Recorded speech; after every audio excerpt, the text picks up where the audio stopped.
चले बिकनी, के चले बिकनी।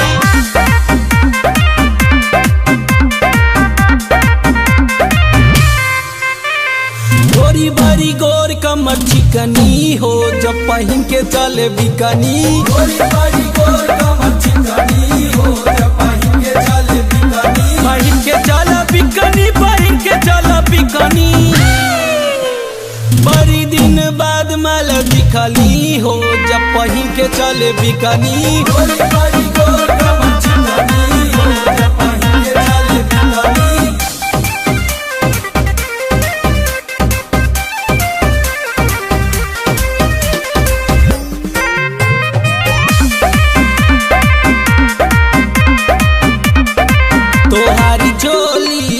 छोटी साइज करे परी कंप्रोमाइज, करे परी कंप्रोमाइज।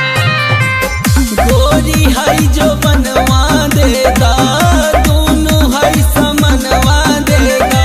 तहरा के देखी 5 मिनट न टिकनी। गोरी भरी गोर कमर चिकनी हो, जब पहन के चले बिकनी। गोरी भरी गोर कमर चिकनी हो, जब पहन के चले बिकनी।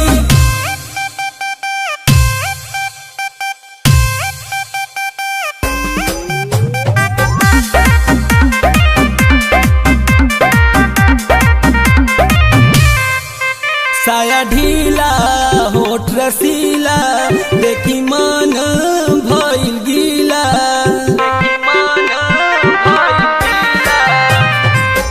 खोला गोरी साया खोला, अपन दाया बाया खोला।